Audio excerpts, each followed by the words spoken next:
Welcome to Madras IAS academy. இன்னைக்கு தினசரி நடப்பு நிகழ்வுகள் கிளாஸ்ல கரண்ட் அஃபேர்ஸ் செக்ஷன்ல ஏப்ரல் 8ஆம் தேதிக்கான முக்கியமான நிகழ்வுகள் பார்க்க போறோம். ஸோ ஃபர்ஸ்ட் இன்னைக்கு நேஷனல் லைப்ரரி ஒர்க்கர் டே.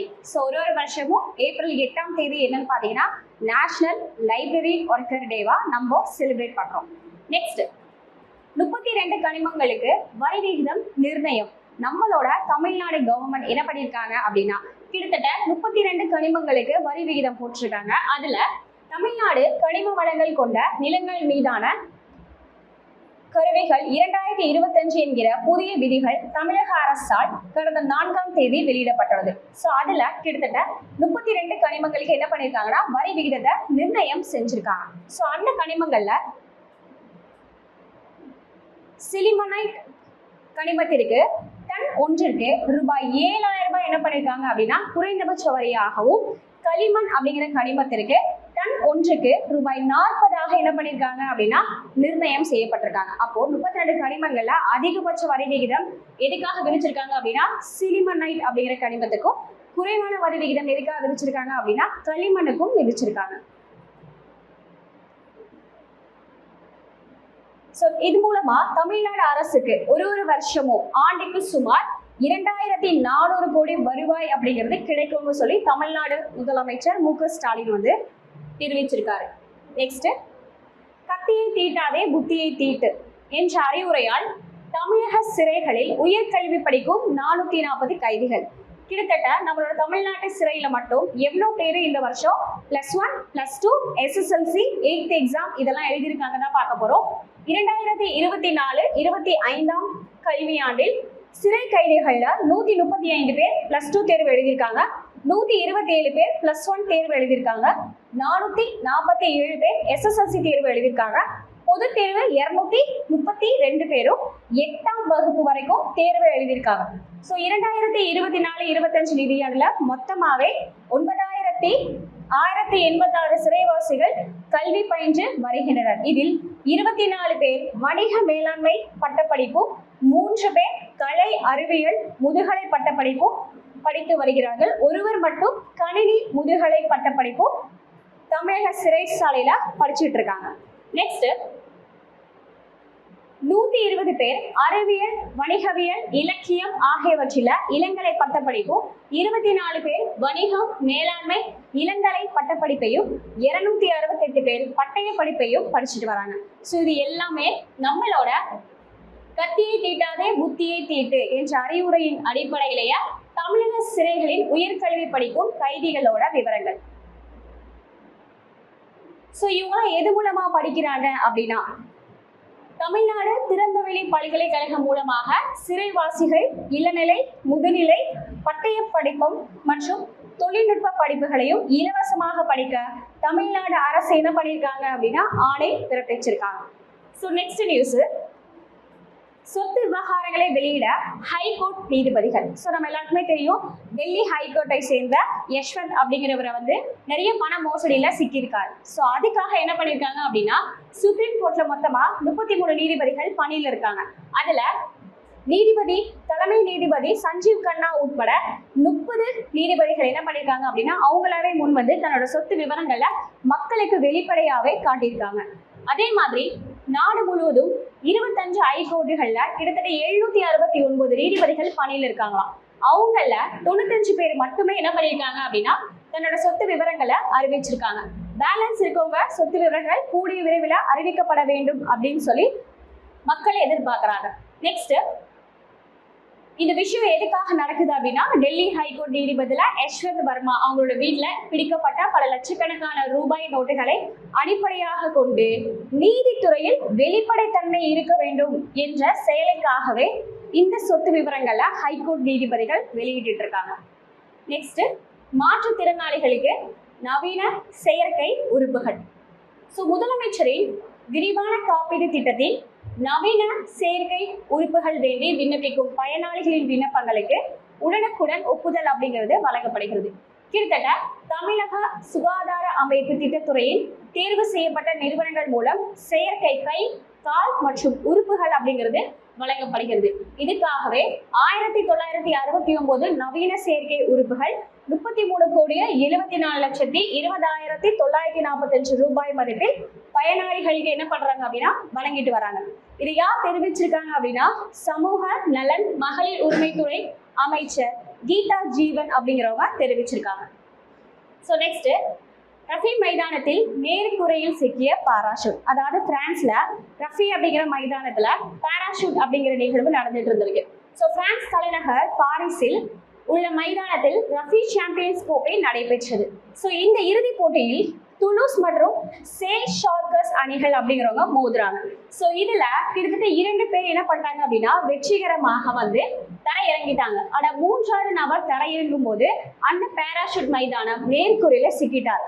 கிட்டத்தட்ட 50 அடி உயரத்துல அவர் அவரோட சட்டையிலேயே குடிச்சிட்டு இருந்திருக்காரு. அங்க மீட்பு வந்த அவங்களோட மீட்பு படையினர் ராட்சசேனி மூலமாக அவரை மீட்கிறாங்க. ஸோ கிட்டத்தட்ட அந்த நிகழ்ச்சியை பார்க்கறதுக்கு மட்டுமே 30,000 ரசிகர்கள் என்ன பண்ணியிருக்காங்க அப்படின்னா வந்திருக்காங்க. மேலும் அவரை ஊக்குவிக்கும் வகையில அந்த மைதானத்துல பிரான்ஸ் தேசிய கீதமும் மைதானத்தில் இசைக்கப்பட்டிருக்கு. அதனால 1 மணி நேரம் தாமதமாக ரஃபி சாம்பியன்ஷிப் போட்டி பிரான்ஸ்ல நடைபெற்றிருக்கு. So next IPL. So IPL cricket போட்டி நமக்கு தெரியும் நகரங்கள்ல பல்வேறு இடங்கள்ல நடைபெற்றுட்டு வருதுன்னு. ஸோ நேற்று நடந்த ஐபிஎல் போட்டி எங்க நடந்துச்சு அப்படின்னா மும்பையில நடைபெற்றுச்சு. 10 அணிகள் பங்கேற்றுள்ள 18வது ஐபிஎல் கிரிக்கெட் போட்டி தொடர் இந்தியாவில் பல்வேறு நகரங்களில் நடந்து வருகிறது. இதுல மும்பையில வான்கடே அப்படிங்கிற ஸ்டேடியத்துல தான் நேற்று நடந்தது. யாருக்கும் இடையே போட்டி அப்படின்னா மும்பை இந்தியன்ஸ் அவங்களுக்கும் பெங்களூர் ராயல் சேலஞ்சர்ஸுக்கு போட்டி நடைபெற்றது. இதுல யார் வெற்றி பெற்றாங்க அப்படின்னா 5 முறை சாம்பியனான மும்பை அணியை வீழ்த்தி பெங்களூர் அணி வின் பண்ணியிருக்காங்க. ஸோ நெக்ஸ்ட், இந்திய பங்கு சந்தைகள் கடும் வீழ்ச்சி. எவ்வளவு ரூபாய் நமக்கு இழந்திருக்கு அப்படின்னா 14 லட்சம் ரூபாய் அப்படிங்கிறது நமக்கு இழப்பு ஏற்பட்டிருக்கு. ஸோ இந்த இடத்துல இழப்பு அமெரிக்க ஜனாதிபதி ட்ரம்ப் பதவியேற்ற பிறகு அதிரடி அறிவிப்புகளை என்ன பண்றாரு அப்படின்னா அறிவித்து வருகிறார். அதன்படி பரஸ்பர வரி என்ற அடிப்படையில் அதன் தாக்கம் இந்திய பங்குச்சந்தையிலும் எதிரொலித்தது. அதுக்கு எக்ஸாம்பிளா மும்பை பங்குச்சந்தை குறியீடு எண் சென்செக்ஸ் படி கிட்டத்தட்ட காலையில ஆரம்பிச்ச வர்த்தகத்துல 3939 புள்ளிகள் அப்படிங்கிறது சரிஞ்சு காணப்படுகிறது. இதனால இந்திய முதலீட்டாளர்களுக்கு கிட்டத்தட்ட 20 லட்சம் கோடி அப்படிங்கிறது இழப்பு ஏற்பட்டுள்ளது. நம்ம நாடு மட்டும் இல்லாம ஜெர்மனி பங்கு சந்தையில 6.5%, இங்கிலாந்துல பார்த்தோம்னா 4.5%, ஜப்பான்ல 8%, சீனா பங்கு சந்தையில 10%, ஹாங்காங் மற்றும் பேங்க் சந்தையில 13% என்ன இருக்கு அப்படின்னா பங்கு சந்தை அப்படிங்கிறது வீழ்ச்சி அடைஞ்சிருக்கு. ஸோ இதுதான் டுடே கரண்ட் அஃபேர்ஸ். ஸோ இதை ஒன்ஸ் நம்ம ரீகேப் பார்க்கலாம்.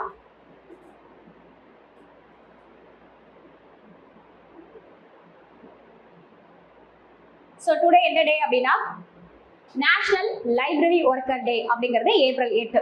நெக்ஸ்ட் 32 கனிமங்களுக்கு தமிழ்நாடு கவர்மெண்ட் என்ன பண்ணியிருக்காங்க அப்படின்னா வரி விதிச்சிருக்காங்க. அதுல முக்கியமா சிலுமனைட் அப்படிங்கிற கனிமத்துக்கு பாத்தீங்கன்னா டன் ஒன்றுக்கு 7,000 ரூபாயும், அதே மாதிரியே ரொம்ப கம்மியா களிமணுக்கு பார்த்தோம் அப்படின்னா டன் ஒன்றுக்கு 40 ரூபாயும் என்ன பண்ணிச்சிருக்காங்கன்னா தமிழ்நாடு அரசு வரி விதிச்சிருக்காங்க.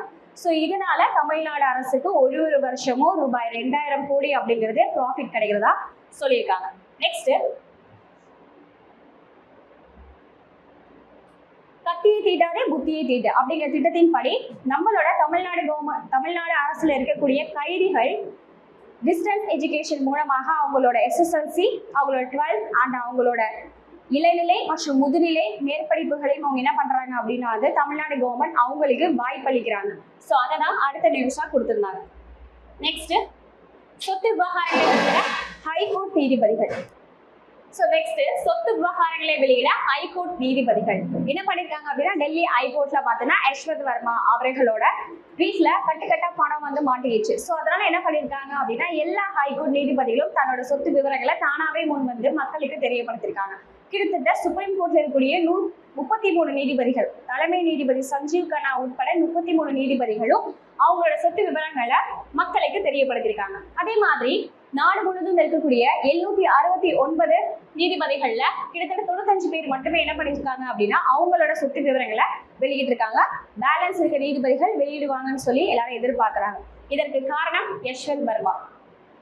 ஸோ நெக்ஸ்ட் மாற்றுத்திறனாளிகளுக்கான நவீன சேர்க்கை உறுப்புகள் கிட்டத்தட்ட 1969 உறுப்புகள் என்ன பண்ணியிருக்காங்க அப்படின்னா மாற்றுத்திறனாளிகளுக்காக சேர்க்கை கை கால் அப்படிங்கிற உறுப்புகளை தமிழ்நாடு அரசு வழங்கிட்டு வரதா தமிழ்நாடு சுகாதார அமைப்பு துறையில் தேர்வு செய்யப்பட்ட உறுப்புகளாக சமூக நலன் மகளிர் உரிமைத்துறை அமைச்சர் கீதா ஜீவன் அப்படிங்கிறவங்க பதிலளிச்சிருக்காங்க. நெக்ஸ்ட் ரஃபி மைதானத்தின் மேற்கூரையில் சிக்கிய பாராஷூட்.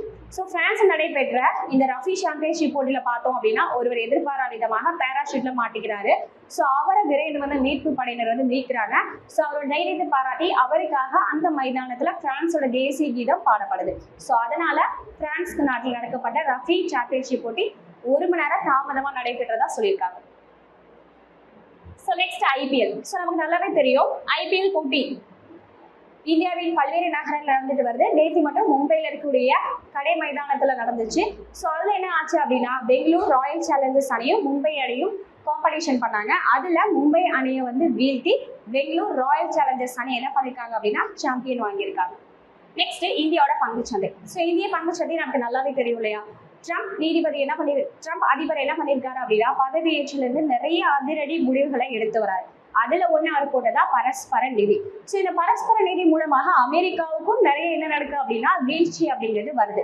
ஆனாலும் அதிகமா பாதிக்கப்படக்கூடிய நாடுகள்ல நம்ம இந்தியாவும் ஒரு நாடாக இருக்கிறது. கிட்டத்தட்ட காலையில ஆரம்பிச்ச பங்குச்சந்தையோட வீழ்ச்சி 3931 சென்செக்ஸ் புள்ளியிலிருந்து குறைய ஆரம்பிச்சது. இதனால இந்திய பங்குச்சந்தை என்ன இருக்கு அப்படின்னா ரொம்பவே வீழ்ச்சி அடைஞ்சிருக்கு. இந்திய பங்குச்சந்தை மட்டுமா அப்படின்னு கேட்டா கிடையாது. ஜெர்மனி, இங்கிலாந்து, அதே மாதிரி ஜப்பான், சீனா போன்ற நாடுகளும் தங்களுடைய பங்குச்சந்தையோட வீழ்ச்சியில ரொம்பவே தாக்கத்துல ஏற்படுறாங்க. So thank you. இதோட டுடே கரண்ட் அஃபேர்ஸ் கம்ப்ளீட் ஆகுது. ஐ ஹோப் உங்களுக்கு புரிஞ்சிருக்கும். ஸோ நெக்ஸ்ட் இதோட பிடிஎஃப் பார்த்தீங்க அப்படின்னா நம்மளோட டெலிகிராம் சேனல் இருக்கு. ஸோ வேணுங்கிறவங்க டவுன்லோட் பண்ணி எழுதிக்கோங்க. ப்ராப்பராக தான் உங்களுக்கு வந்து நியூஸ் கலெக்ட் பண்ணி உங்களுக்கு இங்கே வந்து தொகுத்து கொடுத்துருக்காங்க. அதனால் நீங்கள் ப்ராப்பராக எழுதிக்கலாம். இதோட டெஸ்ட் பார்த்தீங்க அப்படின்னா டெலிகிராம் சேனலில் இன்னைக்கு நைட்டு 8 o'clock உங்களுக்கு அப்லோட் ஆகும் கூகுள் ஃபார்மேட்டில். ஸோ டெஸ்ட் எழுதுறவங்க எழுதுங்க. தேங்க்யூ.